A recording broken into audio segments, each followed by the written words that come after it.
हाय प्यारे बच्चों, कैसे हैं आप सब लोग। आशा है कि आप सब अच्छे ही होंगे। प्यारे बच्चों, आज हम लोग एक बहुत ही इम्पोर्टेंट टॉपिक पे डिस्कशन करने वाले हैं। जैसा कि आप लोगों को पता है कि इस समय बारिश का मौसम चल रहा है, तो आपके दिमाग में ये क्वेश्चन तो आता ही होगा कि ये पानी बरसता कैसे है, ये क्या प्रोसेस है कि पहले गर्मी हो पड़ती है 4 महीने, उसके बाद जब बारिश होने लगती है तो फिर बारिश होती ही रहती है। वो कभी कम होती है, कभी ज़्यादा होती है। इसी को हम लोग आज जानेंगे कि ये प्रोसेस कैसे होती है। तो इस प्रोसेस को प्यारे बच्चों वाटर साइकिल के नाम से जाना जाता है। वाटर साइकिल का मतलब जल चक्र।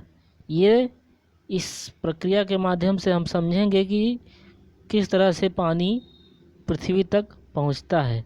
तो इसका प्रोसेस शुरू होता है प्यारे बच्चों आपका ये जब रेनी सीजन, तो इस समय है समर सीजन की बात की जाए।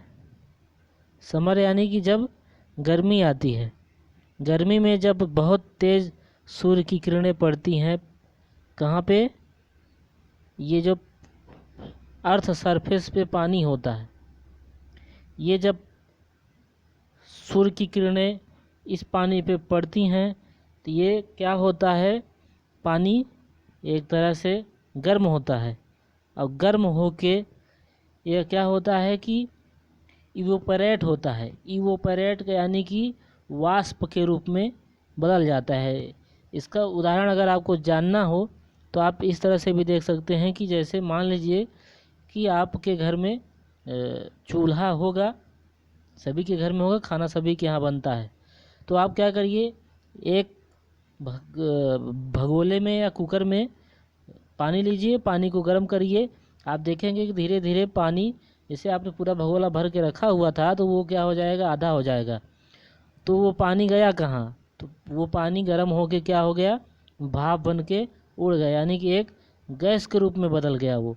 तो यही प्रोसेस इस प्रक्रिया में भी होती है कि जब गर्मी में तेज़ धूप होती है तो ये पानी, चाहे वो समुद्र का हो चाहे नदी का हो, वो क्या हो जाता है, गर्म हो जाता है। और गर्म हो के वो क्या होता है, इवोपरेट होता है, यानी कि वाष्प के रूप में ऊपर चला जाता है। अब जब ऊपर चला जाता है तो वो क्या होता है, इकट्ठा होता है। इकट्ठा होके वो गैस के रूप में बदल जाता है, और गैस के रूप में बदलने पर बादल के रूप में कन्वर्ट हो जाता है। बादल के रूप में कन्वर्ट होने की इस प्रक्रिया को हम लोग क्या बोलते हैं, कंडेंसन। ये आप देख सकते हैं, क्या बोलते हैं, कंडेंसन। इसको हिंदी में संघनन बोला जाता है। अब इस प्रक्रिया के बाद जो नेक्स्ट प्रोसेस होती है, उसमें बादल तो बन गए।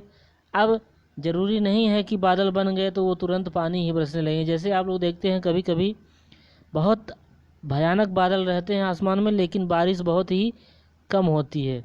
तो उसका रीज़न क्या है कि पानी तभी बरसेगा जब उन बादल में जो इकट्ठा होकर कंडेंस हुए, यानी कि संघनित बादल हो गए हैं, बादल पानी तभी पानी के रूप में बदलेंगे जब वो क्या होगा, एक तरह से ठंडा होगा। जब ठंडा होगा बादल तो वो क्या हो जाएगा, पानी के रूप में, पानी की बूंदों के रूप में कन्वर्ट हो जाएगा और वह अर्थ सरफेस पे आ जाएगा।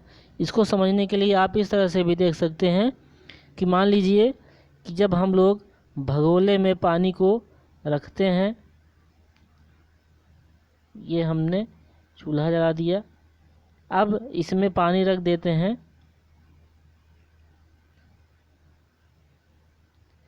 पानी रख देने के बाद जब ये उबल जाता है तो इसको फिर बंद कर देते हैं चूल्हा, और इस पर एक ढक्कन लगा देते हैं। ढक्कन कुछ देर लगाने के बाद जब आप देखते होंगे कि 1-2 घंटे के बाद जब उसका ढक्कन निकालेंगे तो इस ढक्कन पर पानी की बूंदें लगी रहती हैं।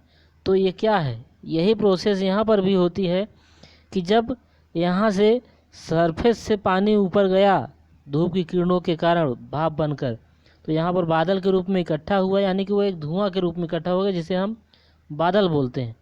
तो अब यह पानी के रूप में कब बदलेगा, जब ठंडा हो जाएगा। तो वही होता है कि बादल बने रहते हैं लेकिन कभी पानी नहीं गिरते। क्यों? क्योंकि वो बादल में ठंडा होने की प्रक्रिया नहीं होती। तो इस तरह से आप देख सकते हैं कि ये जब इकट्ठा हो गए, इसके बाद अगली प्रोसेस प्रेसिपिटेशन बोली जाती है, यानी कि वर्षण। जब ये धुओं का गुबार इकट्ठा होकर बादल के रूप में कन्वर्ट हो जाता है और बादल ठंडे होकर पानी के रूप में बदल जाएं। आप देख सकते हैं कि ये पानी के रूप में बदल गया है, फिर से सरफेस पे रिटर्न हो गया। इस तरह से ये प्रक्रिया बराबर चलती रहती है और ये सरफेस वाटर, ग्राउंड वाटर पूरा का पूरा पर ईयर मेंटेन होता रहता है। इसीलिए हम लोग पानी बराबर इस पृथ्वी पर बना हुआ है और हम लोग देख भी पा रहे हैं। तो यही है आपकी वाटर साइकिल। अब हम लोग नेक्स्ट टॉपिक पे नेक्स्ट वीडियो पर डिस्कशन करेंगे। Thanks for watching.